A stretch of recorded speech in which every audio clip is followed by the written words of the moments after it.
Somos lo que conversamos. Conduce Federico Joanón. Patricia Arancibia, historiadora y escritora. Luis Eduardo Escobar, economista y ex asesor internacional.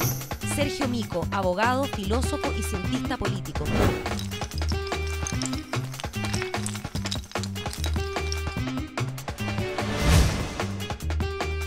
SQC. Somos lo que conversamos. Hola, ¿qué tal? Somos lo que conversamos, SQC, acá de la Universidad de Talca, en su sede de Santiago. Y bueno, conmigo, como siempre, nuestros contertulios habituales, Patricia Arancibia Clavel. Hola, Patricia. Hola, Federico. Historiadora, doctora en historia, autora de numerosas publicaciones, polemista, fiera.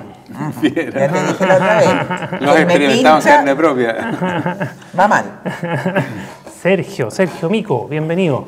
Bienvenido. Abogado, cientista político, filósofo, profesor del Instituto de Asuntos Públicos de la Universidad de Chile. No le sale nunca, Ernesto. Y bueno, hola Sergio, bienvenido. Hola Federico, agradezco tu esfuerzo de presentación. Está de cumpleaños. Es que yo me niego a anotarlo, oye, yo me lo voy a aprender un Yo día. estuve de cumpleaños ayer. Estuviste de cumpleaños ayer. No, si no le gusta, Sí, que no le me gusta gusta. que lo festejen, por eso yo no lo he dicho. Y que soy muy modesto como Sí. público notario, una persona humilde. Súper humilde, sí. Bueno, y Luis Eduardo Escobar, nuestro tercer contertulio, ingeniero comercial, economista, candidato a doctor en economía, asesor de empresa. Bienvenido, Luis Eduardo. Yo no acepto cargos académicos porque como tú te enredas tanto en la presentación, he decidido ¿Te acuerdas que mejor te me elevó a quedo categoría de doctor en historia el otro día? Sí, Está muy bien. doctor en No, historia. está muy bien. Es que tú no estabas, entonces No, necesitaba a alguien yo que quisiera fuera que historiador en el cuando programa. tú no estés me den de doctor en economía, También me puede encantaría. Además, eso es como la ciencia oculta hoy día. Eso. ¿Eh? Teólogos de hoy día. Pero Aprendí de presentemos a lujo. nuestro Sí, invitado. gran invitado con nosotros, don Ernesto Otone, que acaba de publicar, junto con Pirincho Navarrete, Jorge Navarrete, un libro donde se entrevistan recíprocamente. En realidad es Pirincho el que te entrevista, pero entiendo que Con mucha interacción. interactúan bastante y yo lo quería mostrar. Así que ahora vamos a hacer un corte en este momento para mostrarlo. Bueno, don Ernesto Otone, sociólogo, cientista político, director de la Cátedra Globalización y Democracia de la Universidad Diego Portales, profesor de Políticas Públicas en la Escuela de Ingeniería de la Universidad de Chile. El libro se llama, en todo caso, Debatiendo sin ira. Y podría seguir hablando de don Ernesto Otone mucho rato, porque ha tenido muchos cargos, ha editado más de 10 libros. ¿Cuántos libros? 15. 15 libros. Y fue el jefe del mítico segundo piso de la era de Lagos, ¿no? Donde se gobernaba. Bienvenido, Ernesto, muchas gracias. Muchas gracias por la invitación. Un placer tenerte por acá para que conversemos de muchas cosas. Pues, ¿qué tal que partamos por el libro y al final del libro, una vez decantado, cuáles son los grandes problemas de Chile hoy día?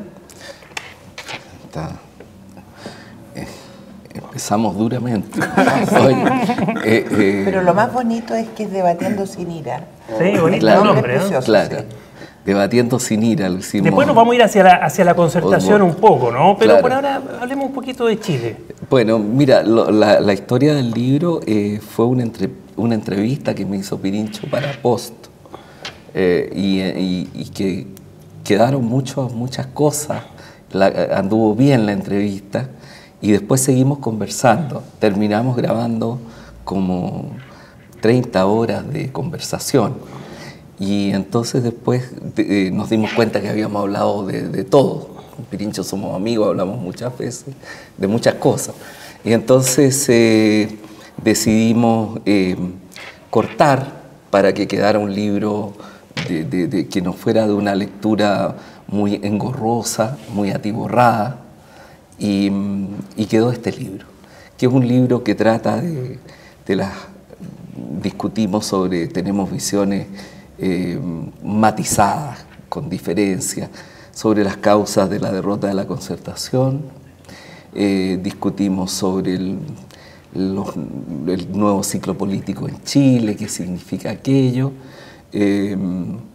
sobre el actual gobierno y después también sobre qué significa la centroizquierda hoy día en las condiciones de la era de la información a nivel mundial también. Entonces fue una discusión que cobró algún vuelo también más allá de Chile. En todos los puntos que tú tocaste, quizás por ser historiadora me interesa el segundo, el nuevo ciclo, digamos, porque Chile, en verdad, estamos hablando de Chile antes de caer en la coyuntura. No, pero está bien porque tiene que ver con la pregunta después, una vez decantado esto que viene, ¿cuáles son los grandes? Yo creo que es súper importante conocer tu visión, porque sin duda la historia de Chile es una historia, la del 20, digamos, de altos y bajos, con cierta estabilidad, digamos, a lo largo del tiempo, y todo lo que ha estado sucediendo en el último tiempo hace que muchos piensen que lo que se viene es una caída, una crisis, y creo que con esa mirada global que tú tienes podríamos entrar a un análisis más fino. Mira, yo no lo veo, no veo que lo que viene es una crisis. En primer lugar, porque si tú miras los datos de lo que está pasando en el mundo, lo que pasa con América Latina, hoy día tenemos una situación muy especial. Tenemos una situación de una crisis global, pero que es global sobre todo en los países desarrollados, y en donde por primera vez se da un desacoplamiento de los llamados países emergentes. Y América Latina está en eso. Por ello, las cifras que tiene hoy día Chile de crecimiento, esto hay que ser muy prudente, porque las cifras de crecimiento que tiene Chile no son una especialidad chilena. Hoy día América Latina está creciendo muy fuertemente, está creciendo desde el año 2003. Lo particular de Chile fue crecer en los años 90, cuando América Latina tenía grandes dificultades. Pero del 2003 y sobre todo el 2001, el 2002, que se vino abajo América Latina.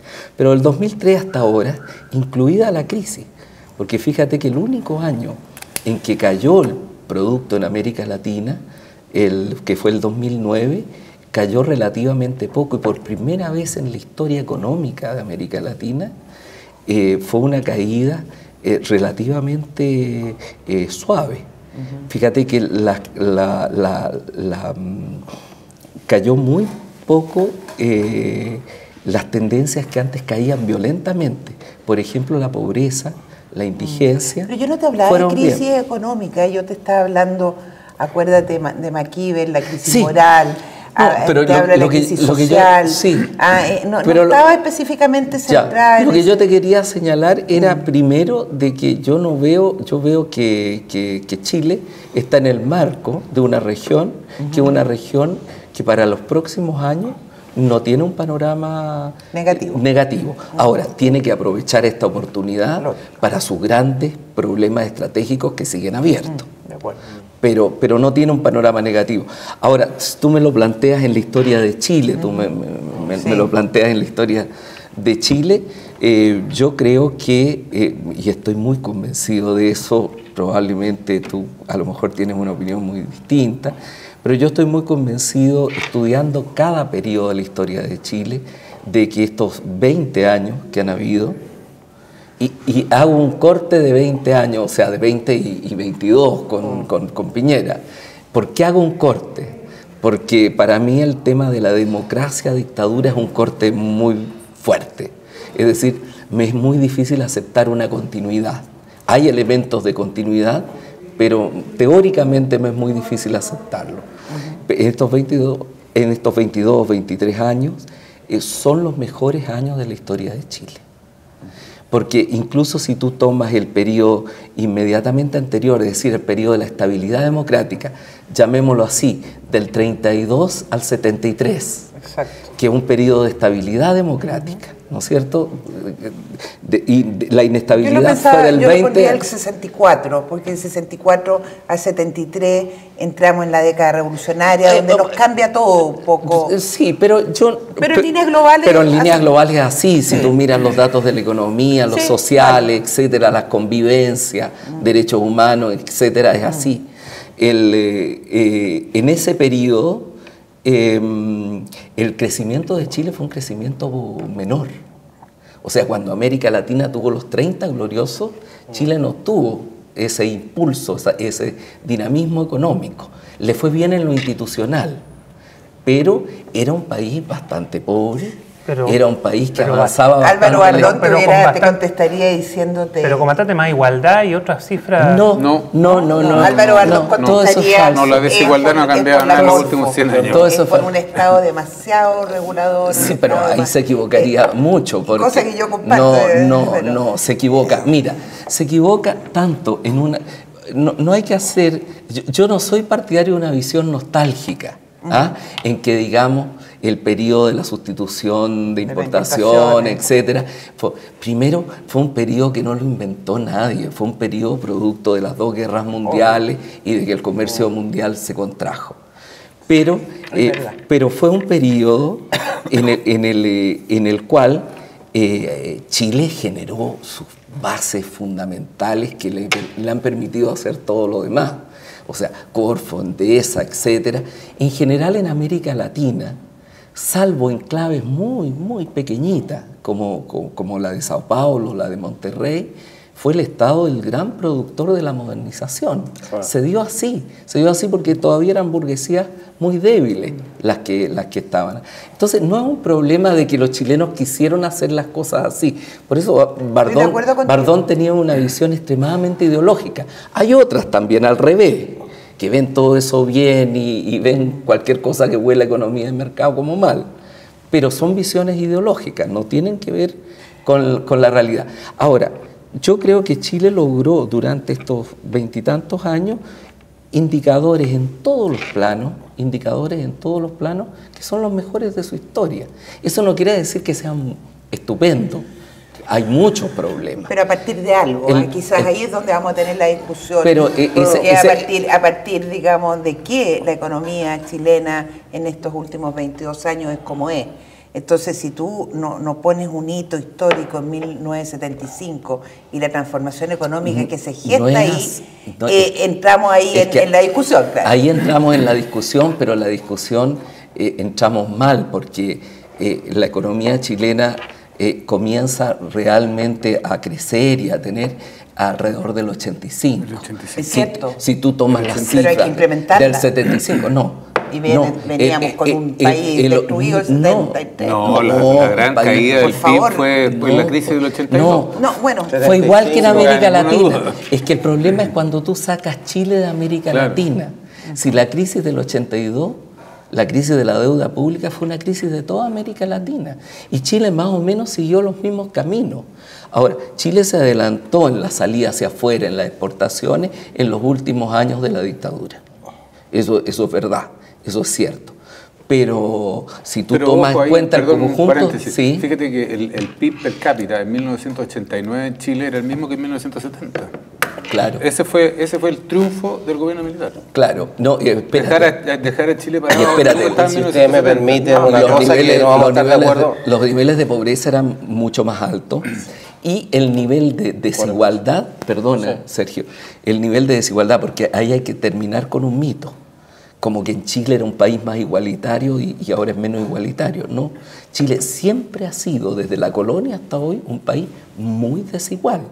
Claro, las mediciones de hoy no las tenemos de afuera, tenemos algunas proyecciones hacia atrás, pero siempre fue un país muy desigual. Ni siquiera en el gobierno de Allende, que pasó todo lo que pasó, se pudo producir una caída del Gini que hubiera estado por debajo del 0,40.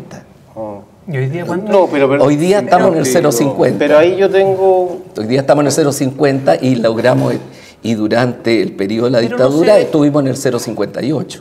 Yo en general estoy de acuerdo con Ernesto, pero un par de precisiones. Los estudios de Ricardo Frendavis, de que él toma las encuestas de Santiago, región metropolitana, en el año 70 estábamos en 12 veces la diferencia entre el 20% más rico y en los tiempos del ajuste 20 más ricos económico. con los 20 más pobres. Claro, 12 veces, y llegamos a estar 19 veces, y hoy día estamos en 15. Es decir, hay un rango, así. Es cierto lo que dice Ernesto, de que hay una desigualdad que nos ha acompañado siempre, pero hay un rango que no es menor. Que es el que te digo yo. Claro, por eso te digo. Y hoy lo estabilizamos en 14 veces. Ricardo lo mide con eso. En la región metropolitana. Se puede medir, claro, que es una medición que vale para la región metropolitana. Claro, pero está bien. porque son índices de los años 60. La tendencia es la misma. Pero lo que yo te quiero señalar es que no hubo un país más igualitario. Paraíso. El mejor, pero esto no es solo de Chile, el más igualitario de los países de América Latina es más desigual que el menos igualitario de los de Europa. No, pero sí, eso está claro, de América Latina. Yo creo que nadie ha planteado otra cosa en relación que hay países más igualitarios que Chile en América. En relación Costa Rica, a los niveles de igualdad a lo largo de la historia de Chile y a lo largo de la historia del siglo XX. Gonzalo Vial fue quizá uno de los historiadores y uno de los abogados y uno de los personajes de la historia de Chile más preocupados justamente de ese tema. En sus columnas en la segunda en torno a la desigualdad y la pobreza son, digamos, maravillosos y tienen una proyección. Entonces, eso no está en el punto de la discusión. El punto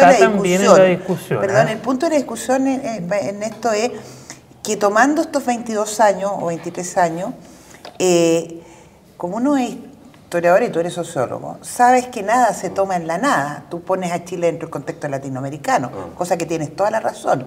Pero yo tengo que poner a Chile con un antes porque es un proceso. Claro. Es decir, si tú no partes del supuesto que hay un cambio en el sistema y en el modo de enfocar la economía en Chile, que rompe con una cultura económica que parte después de la Primera Guerra Mundial con un Estado cada vez más fuerte, hasta, digamos, el 75, que es una fecha para poner como hito, y no tomas eso para entender el proceso de desarrollo posterior que toma la concertación a partir de Foxley hasta, yo diría, hasta Eizaguirre, incluso Velasco. Y Velasco. Es decir, si no vemos eso en esta línea de proceso, estamos mal, a mi juicio. Pero es que tenemos que verlo, yo te invito a verlo de otra manera. Ya, te invito a verlo de otra manera. O sea, y la manera tiene que ver con la historia. Digamos, Chile tuvo una economía abierta hacia afuera, ¿no es cierto?, que fue la del siglo XIX. Posteriormente se produjo el fenómeno del salitre y se produjo el rentismo en vez del industrialismo posible con la guerra del 91, etc. La república parlamentaria, tan criticada por Eduard Vives, digamos, en ese sentido, y después el proceso de modernización que se realizó con una fuerte presencia del Estado. Ahora, esa fue la característica. Hubiera sido un error terrible que el Estado no lo hiciera. En los países donde el Estado no tomó ese rol, fueron países que quedaron en un subdesarrollo extremo. Entonces, lo que es válido para todo ese periodo, no es válido para cuando se produce un cambio en la economía global. Ese cambio en la economía global que se produce alrededor de los años 80, que el cambio de la globalización, etcétera, cuando tú pasas de la sociedad industrial a la sociedad de la información, etcétera, América Latina tardó en responder.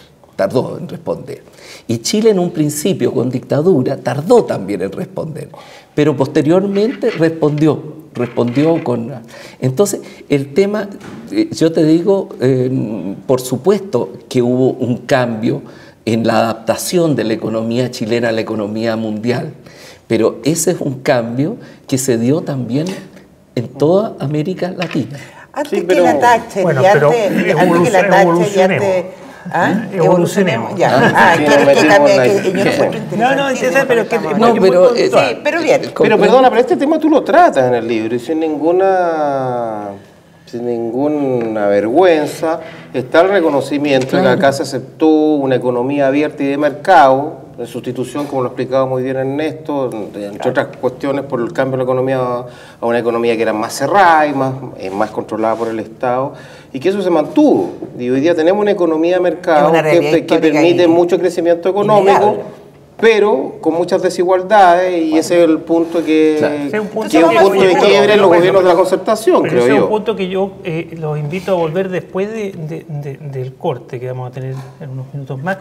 Antes de eso sigamos, porque ahí vamos a volver a tener diferencias, porque además en los temas de desigualdad hay mucho reproche al gobierno donde tú fuiste el jefe del segundo piso, que se dejaron de hacer muchas cosas, pero yo no me quiero meter hoy día, después de un rato más no me leo. No metamos, no. Pero ahora, Vamos al pero ahora, grano, pero ahora- estáis pero- dándole pero- mucha pero vuelta. yo lo que quiero es que Ernesto, que ha pensado Chile mucho, y con ocasión de esta conversación con Pirincho, lo decantaste más.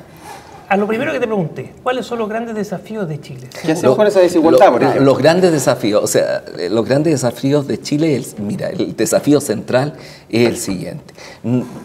Yo creo que hay dos grandes focos de desafío. Uno, en el terreno político. Yo creo que es necesario producir un cambio del sistema electoral. Creo que es necesario producir un cambio en el sistema electoral. Tenemos un sistema ligado al empate, tenemos un sistema con un distritaje que es imposible, tenemos un sistema que no ayuda a una democracia Ella cumplió que su escapa. rol. Cumplió De estabilidad, claro, tú puedes haber pensado que en el primer momento, que era un momento de transición, pudo jugar un determinado rol. Hoy día, Bien. obviamente, se volvió perverso. Ese es un elemento que me parece importante. Un segundo elemento que me parece importante es que yo creo que el tema central de Chile hoy día es la desigualdad, porque nos vamos a transformar en un monstruo. Mira, nosotros estamos hoy día alrededor de $18.000 per cápita, solo para usar los índices tradicionales. Estamos en torno a los $18.000 per cápita. Vamos a llegar en pocos años a los 23, 24.000. No va a ser difícil eso. En todas las proyecciones de los organismos internacionales así está planteado. ¿En cuántos años más o menos, Ernesto? En 4, 5, 6 años, depende de cómo ande la economía mundial, de muchos factores. Vamos a llegar a eso. Y cuando tú entras al umbral del desarrollo, que es ese momento, cuando entras al umbral del desarrollo, ya el tema del crecimiento sigue siendo importante, tú tienes que seguir creciendo, pero el tema es cómo se organiza la sociedad, cómo esa sociedad se mantiene cohesionada, cómo hay un nosotros. Y ese nosotros, tú no lo puedes tener con un Gini de 0,50. No existen países así. Una acotación a eso. Expliquemos que el Gini, para los que no son... Mira, el Gini es una medición... Me lo explicó Lan derecho una vez. El Gini es una medición en donde el 0 es la igualdad absoluta y el 1 es la desigualdad absoluta. Claro. Entonces, si tú estás en 1, es un país que es absolutamente desigual, para hablar en... Y si tú estás en 0, estás en un país completamente... No necesariamente, No. porque el Gini no tiene contenido. Sí. O sea, puede ser 0 donde esté todo jodido. Claro. Todos pobres. Entonces, claro. Una acotación, porque Un lugar de yo ver. sé que mi amigo va a querer que... Yo creo que esos dos desafíos que tiene Chile... Perdona, ¿se te uno queda en que el es más tintero algún micro. tercero o eso No, solo te digo que, No, que quiero- además esta desigual es una desigualdad desigual, digo Sí. yo. Es una desigualdad deforme. Es que a eso quiero porque ir. está centrada en los primeros centiles. Ya. A eso quiero ir. Esos son los dos grandes desafíos. Esos son los dos hay grandes un desafío desafíos que de es mucho Chile. más... Y para eso se necesita también transformación productiva. Hay un Pasa por la economía también, no solo por lo social. Ernesto, en esos dos desafíos, el primero es político, es mucho más de corto plazo, es más, ¿no es cierto?, es más como diría Brodel, que tiene estas miradas largas. Sí, ojalá sea a corto plazo, porque ha sido muy largo. Sí, pero es una cuestión, digamos, puntual, importante por las consecuencias, pero es puntual. Yo creo que el gran tema de Chile, y por eso quiero reiterarte que estoy de acuerdo con esos dos grandes desafíos. Yo creo que la centroderecha en Chile tiene clarísimo, no sé si la primera parte, pero gran parte de la centroderecha tiene claro que eso ya está de modé, pero en cuanto a que la desigualdad es el gran tema, yo creo que hay bastante más consenso del que se cree. ¿Cuál es el problema? El problema es que el modo en que la centroderecha ve las herramientas o los recursos para bajar esa desigualdad son absolutamente diferentes a como los ve la centroizquierda. Entonces, a lo que voy es que tenemos quizás el mismo diagnóstico. Ya, entremos en materia a la y vuelta. el tema de entonces. fondo es cómo no lo llamamos. Y Bueno, ese es el punto, yo creo, de la gran discusión. Vamos a ir a un corte acá de la Universidad de Talca, somos lo que conversamos, SQC, volvemos en segundos. Estás viendo Somos lo que conversamos. Conéctate con El Mostrador TV.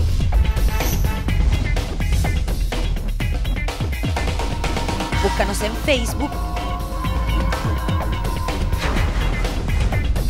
Síguenos en Twitter. Comparte nuestros videos. Y revisa nuestra web. Nos mantenemos conectados a ti gracias a las redes. El Mostrador TV.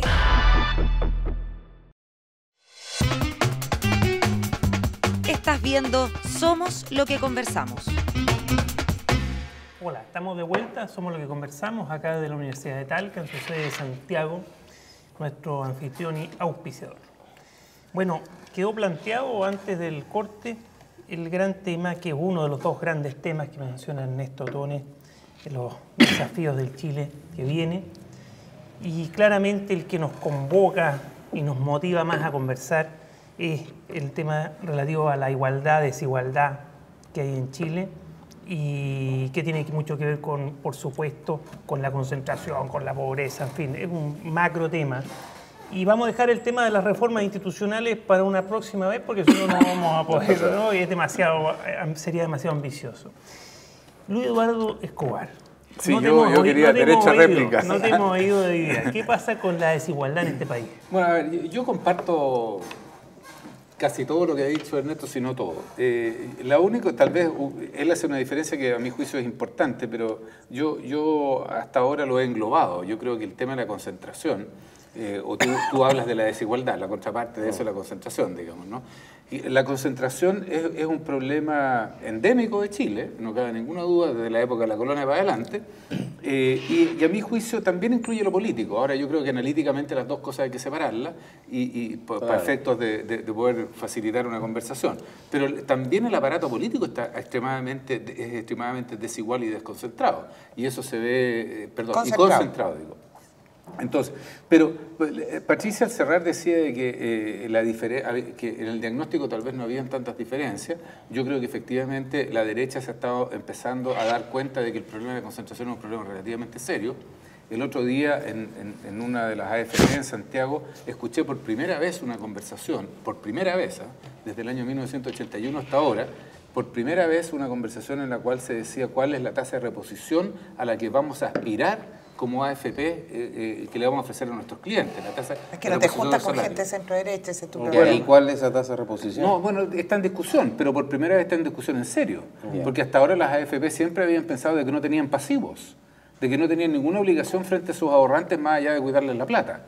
Y ahora, a raíz de los movimientos sociales y de las quejas bastante generalizadas sobre nuestro sistema de pensiones, así como de otros temas, se están empezando a plantear, bueno, ¿cuál era una tasa de reposición a la cual las AFP, tal vez con ayuda del Estado, podrían aspirar a ofrecerle a la ciudadanía en Chile? Pero para entendernos, la tasa de reposición es qué porcentaje de mi sueldo vas a tener como jubilación permanente. Y yo entiendo que hoy día está en ¿cuánto? 40%. 40%. O menos. Y menos todavía. Sí, y un país desarrollado, ¿cuánto puede aspirar? Eso en los países desarrollados varía porque depende mucho de los sistemas sociales. Estás en torno al 60%, cuando las cosas andan muy mal. Sí, claro. Y normalmente estás entre 70 y 80. Sí.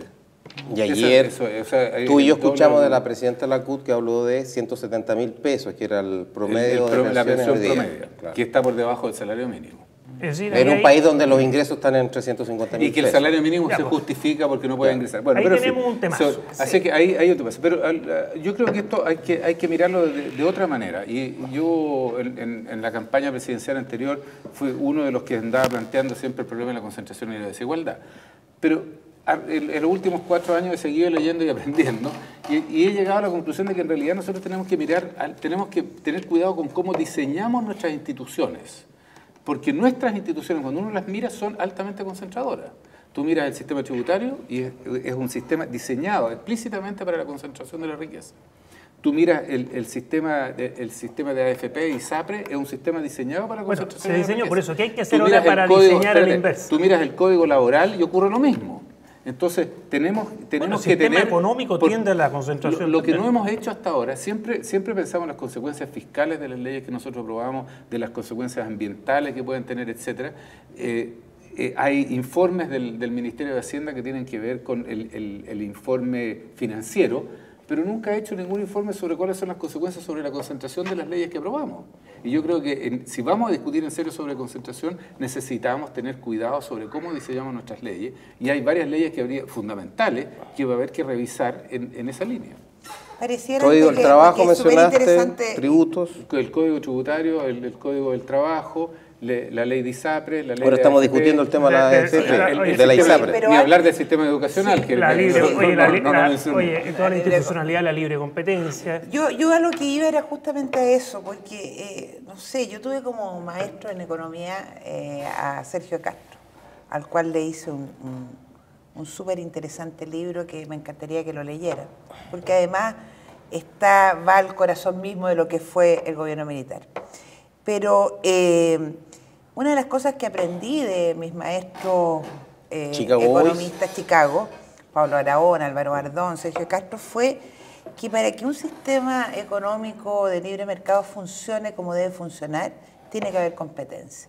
No conozco a nadie, a ninguna persona a nivel por lo menos teórico y claro, digamos, que ha planteado y que ha estudiado el sistema, que tiene sus falencias sin duda, es pensar la concentración como algo positivo. La concentración en todas partes y en cualquier situación es negativa. Pero no se ha hecho nada por evitar la llevamos de los 23 años que habla mi querido Ernesto, son 20 de la concentración, así que eso se lo podríamos preguntar, pero para entrar, digamos, más al callo chiquitito después. Pero quería dejar absolutamente claro eso. Que obviamente una economía de libre mercado donde existen una concentración empresarial, y después podemos hablar de la concentración política, que es muy real y muy valedera, estamos entonces en una situación similar en cuanto a que sin competencia el sistema no funciona. Bueno, y todo esto nos lleva a grandes... Y tú crees que la solución entonces es la competencia. Un sistema más competitivo, ¿tú crees que generaría más igualdad? Una mayor competencia, una mayor una regulación normal para que esto funcione y no baje... que el mercado puede ayudar a que haya más igualdad. Claro, y que no baje la nivelación, la necesidad del emprendimiento, porque cuando tú no tienes... Yo encuentro maravillosa tu idea, una competencia entre un gorila y un chimpancé chiquitito va a generar una igualdad, porque es un gusto. No, porque me está leseando, me está leseando. Para mis parientes un narco es un tema muy sensible. Igualdad de oportunidades. Uno que nació chiquitito después se sabe que eso es la competencia hasta por ahí no. Lo que pasa es que uno no puede ignorar la historia. Tú que eres historiadora. Creo que no la he ignorado. En Chile hubo 16 AFP, van quedando 5. Todos los mercados y ese tiene que ver con la forma en que están estructuradas las leyes que regulan la AFP. Pero no nos vayamos de la pista, porque lo que dice... No hay más competencia, hay cada vez más concentración. Lo que dice Patricia es que con una mayor competencia, quiero interpretarte, por lo mismo haciendo los cambios que permitan una mayor competencia, una verdadera competencia, se mejoraría el tema de la igualdad, la actual desigualdad. Estamos de acuerdo. ¿Por qué no lo ha cambiado la pregunta que hay que hacerle? No, yo creo que esa es una parte, sin duda alguna, es una parte de la solución, de que haya instituciones más equitativas que garanticen igualdad de oportunidades y competencias más justas. Pues yo creo que eso es una parte nomás, Patricia. Con más protección al consumidor y por todo ejemplo, pero sin duda alguna, pero si tú no tienes una intervención muy fuerte del Estado para lograr por lo pronto igualdad de oportunidades, gente con la igual capacidad, con estudio, etcétera, pero también con instituciones que enfrenten lo que ocurre después de la competencia. Sí, yo en esto quiero ser bien claro, yo creo en la igualdad de oportunidades, pero también creo en una cierta igualdad de resultados. Voy a poner el ejemplo de una persona anciana. Quizás fue una persona que no trabajó mucho, que se farreó la vida, pero yo no creo que una sociedad sea justa si lo deja morirse en la calle, simplemente sabe que usted tuvo la oportunidad y se complicó. Entonces, yo creo que para que haya más igualdad de... ¿Sin más intervención del Estado? Más intervención del Estado para que haya, y más intervención de las comunidades también. Así yo creo mucho, por ejemplo, creo menos en una ley que fije un salario mínimo de Arica a Punta Arenas, situaciones muy distintas, y creo más en sindicatos fuertes que negocien en igualdad de condiciones dentro de la empresa. Por ejemplo, sindicatos fuertes, yo creo que eso también es clave para que haya más igualdad. No es solamente un tema volver de... a los 60 en eso, Yo igual. estoy seguro que Ernesto Tone ha pensado mucho en esto. No, es que estoy muy confundido porque estamos en una... dan ganas de meterse por muchos lados que ustedes han abierto. Pero bájate por tu liana, diría mi abuelito Mico. Voy a bajar. La liana que tú quieras. Voy a bajarme. Te está tratando, no sé si de gorila De gorila o de de chimpancé. chimpancé. De mico te está tratando. Somos todos micos, somos todos iguales. Mira, déjame partir por otro lado. ¿Ah? Por otro lado. Aprendamos. Si tú ves cuáles son los países que hoy día en el mundo son los países que mejor les va. Cuando tú comparas indicadores complejos, ¿ah? Comparas competencias, comparas niveles de igualdad, comparas niveles de educación, etcétera, en general son los países nórdicos. En cualquier ranking que tú hagas, crúzalo como quieras. Incluyendo competitividad internacional. Incluyendo competitividad Finlandia, internacional. Noruega, está pasando Suecia. Tú vas a tener a Suiza, de la Europa continental más abajo, vas a tener en algunos rangos a Estados Unidos en investigación, ciencia y tecnología, y el resto vas a tener tú a Finlandia, a Suecia, a Noruega, a Dinamarca, a Holanda. Son los países más competitivos del mundo, es decir, donde la competencia se da mayor, tienen una agregación de valor agregado enorme y son los países más igualitarios, con los mejores niveles de pobreza, además con los mejores niveles que yo llamo civilizatorios, es decir, participación de la mujer, presencia de la mujer en el poder político, etc. Esos son los países que mejor les va en el mundo. ¿Y qué tenemos que hacer para seguir ese ejemplo? ¿Qué han hecho estos países? Eso es lo interesante de analizar. Han hecho cosas muy distintas. Muy distintas. Por ejemplo, Suecia, el desarrollo de Suecia, si tú lo tomas desde fines del siglo XVIII hasta ahora, en el desarrollo de Suecia, tú tienes sobre todo una economía bastante ortodoxa, es decir, una economía de mercado con muy poca intervención estatal, pero tienes fuertes políticas sociales que morigeran esa desigualdad que produce el mercado. Porque el mercado dejado a su propio arbitrio, el mercado genera desigualdad. Genera valor, pero puede generar genera dinamismo desigualdad. económico, pero genera desigualdad. Y los suecos, toda esa desigualdad lo enfrentan a través de políticas públicas muy fuertes que se basan en un sistema tributario también muy duro y progresivo. Noruega no es lo mismo. No te ni vayas Finlandia. de Noruega todavía porque quiero volver a Estábamos en Suecia. Suecia. ¿Sabes por qué? Porque hace, no sé, 3 semanas atrás vino un chileno que fue diputado en Suecia. Yo lo entrevisté, Mauricio Rojas. Sí. Y me pareció tremendamente interesante porque confirma lo que tú dices, pero señala que el problema que tiene Suecia hoy y en general Europa es que ha surgido una generación, la generación después de la Segunda Guerra Mundial, que se acostumbró a este estado, entre comillas, de bienestar.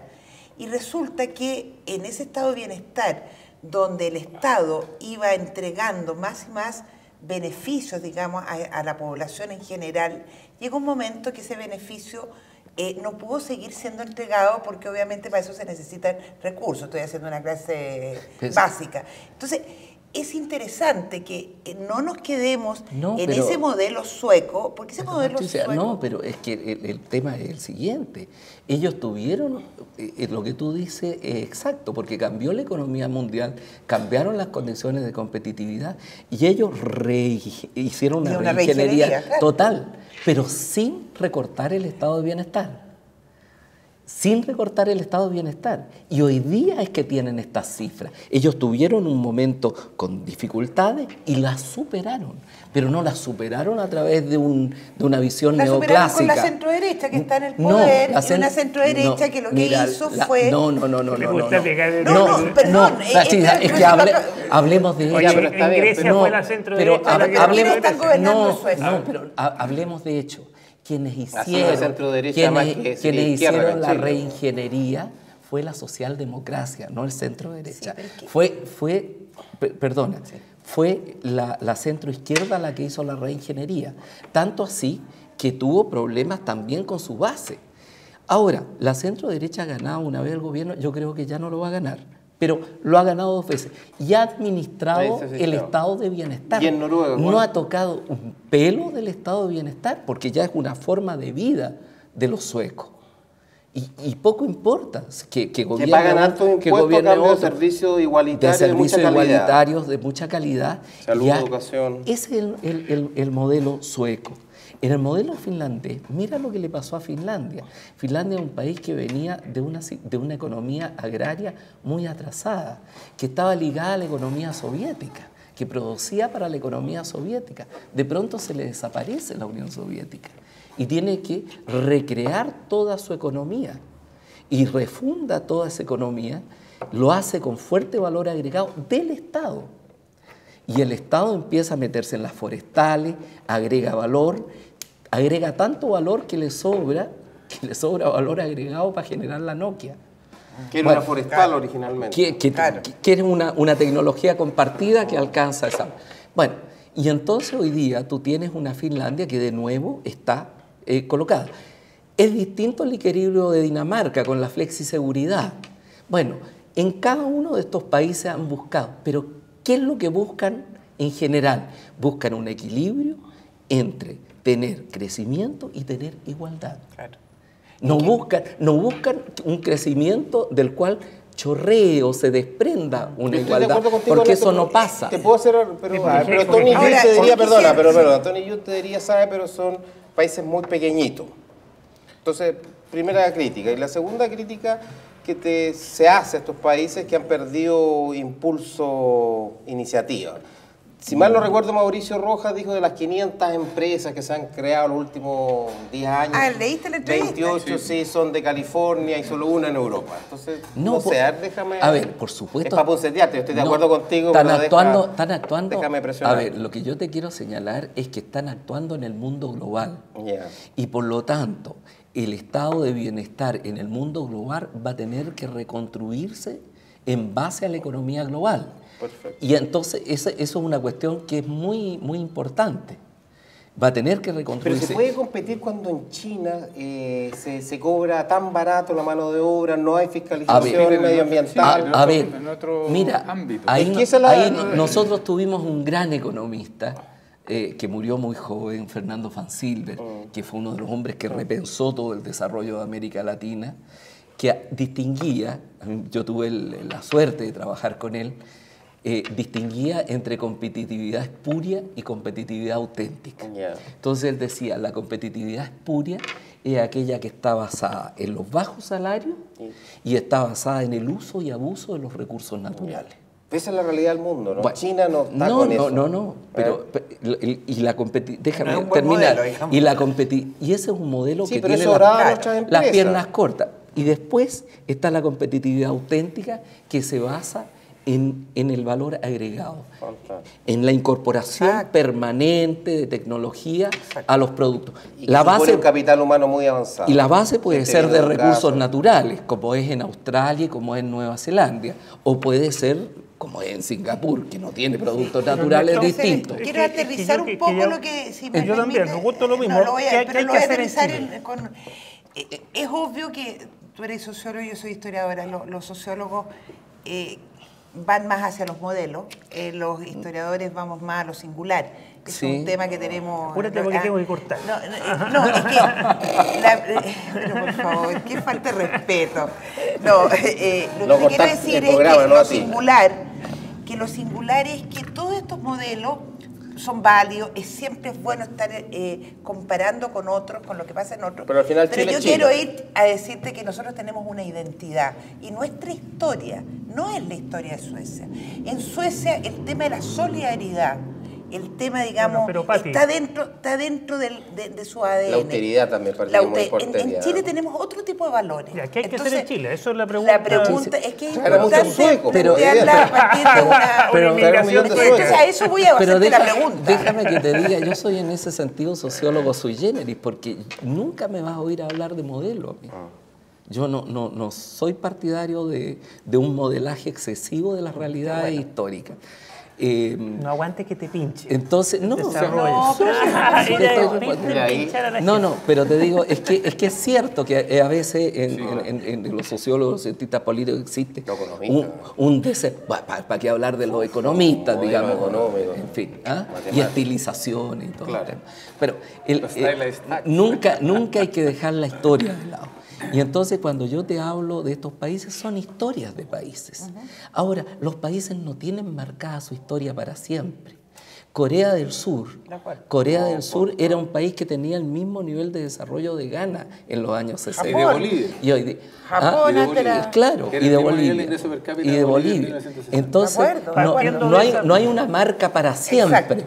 China no hay una marca para siempre en una inmovilidad que duró tantos miles de años. Partiendo de esa base, ¿qué hay que hacer en Chile a tu entender, después de todo lo que tú has pensado y meditado, cómo enfrentar la desigualdad? ¿Qué hay que hacer en Chile? Recetas prácticas porque nos tenemos que ir. Ahora, ¿quieres recetas prácticas? Soy malo para las recetas prácticas. Pero lo que te quiero decir es que yo creo que hay problemas. Reforma tributaria sin duda. Reforma tributaria sin duda. Fíjate, si tú te fijas en los tributos en Chile, es muy fuerte y no hay ninguno de estos países donde el impuesto indirecto sea mucho más fuerte que el impuesto directo progresivo. Ese es un elemento, porque tú con la educación, con todos estos elementos de largo plazo, etcétera, vas a ir prefigurando una sociedad más igualitaria. Pero si tú estás en una situación de gran desigualdad, tú tienes que, y yo te lo voy a decir por dos razones. Una es porque necesitas recursos, recursos permanentes, etc. Y no es válido decir, bueno, pero el cobre está tan alto, el cobre puede estar alto y puede estar bajo, pero tú necesitas recursos permanentes del Estado, tú necesitas generar eso. Segundo, es una forma también de cohesión social.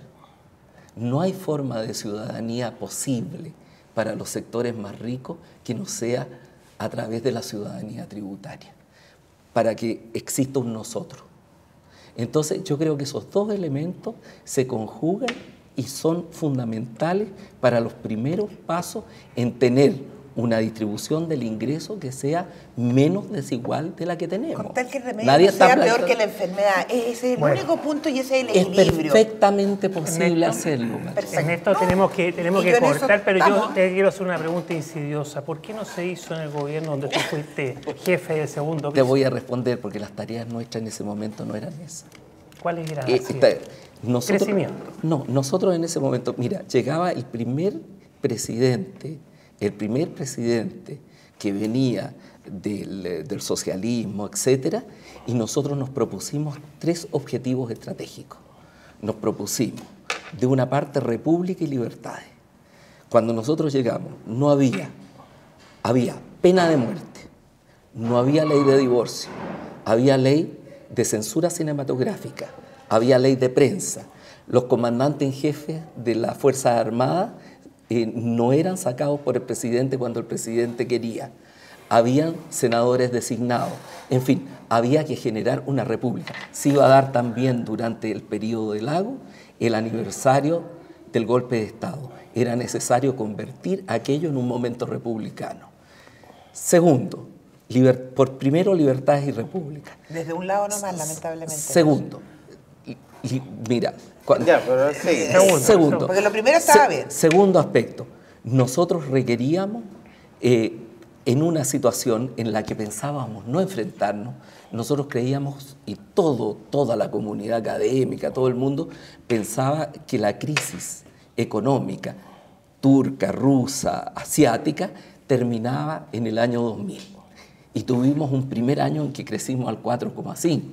Entonces, creímos que el tema estaba resuelto y pensábamos, y tuvimos que cambiar completamente de estrategia para poder enfrentar un desmorone de América del Sur. Y un sobreajuste en Chile que se había tomado en el gobierno anterior. Y por lo tanto, claro, y por lo tanto tuvimos que hacer. Y yo por eso digo, el mejor resultado económico de Ricardo Lagos fue cuando crecimos menos. Cuando crecimos el 2,1 y Argentina estaba bajando al menos 10, Uruguay al menos 11, Venezuela al menos 10, etcétera, y Brasil estaba a punto de caerse. ¿Eso evitó esa es la segunda tarea. planes pro igualdad? No, eso hizo que mucha energía estuviera concentrada en que lo logrado no se cayera. Y durante todo el periodo de Lagos siguió bajando la pobreza y no se produjo un crecimiento de la desigualdad. Entonces, eso es un punto importante y se mantuvo una economía sólida con credibilidad mundial que permitió después, cuando vino el ciclo positivo, crecer hasta el 7%. Lagos terminó, según el último recuento del Banco Central, creciendo al 7%. Recordémoslo. Tercero, en las políticas sociales, naturalmente nosotros teníamos un cobre a 60 centavos. Si esto del cobre a 3 dólares y medio. Y entonces tuvimos que generar proyectos como Chile Solidario, que eran proyectos que no tuvieran que ver directamente con el mercado laboral, que pudieran producir un efecto muy fuerte en los sectores menos ligados al mercado laboral. Y de otra parte, centrarnos en una reforma que fuera una reforma anunciadora de una reforma de garantías y derechos. Y esa fue la reforma de la salud, que la hicimos a través de donde no había plata, proceso, con muy poca plata, y se hizo exitosamente. Entonces, nosotros teníamos 3 objetivos. Decíamos, este era el objetivo económico, este es el objetivo social y este es el objetivo de república y de libertades. Y todo esto para seguir el camino de ingresar a un umbral del desarrollo con mayor igualdad. Eso fue el gobierno de Lagos y esas metas las logramos. Otras metas no las teníamos. No era meta nuestra expropiar a los expropiadores, hacer la revolución socialista, eso nunca lo pusimos. Recuerda tú que la noche del triunfo, mientras todo el mundo celebraba en la Moneda, nos juntamos el equipo de la unidad estratégica que yo dirigía. El núcleo duro. Y dijimos, ¿cuál es el objetivo mínimo? Y entonces llegamos a la conclusión que el presidente salga caminando. No como Balmaceda de Allende. Después de 6 años.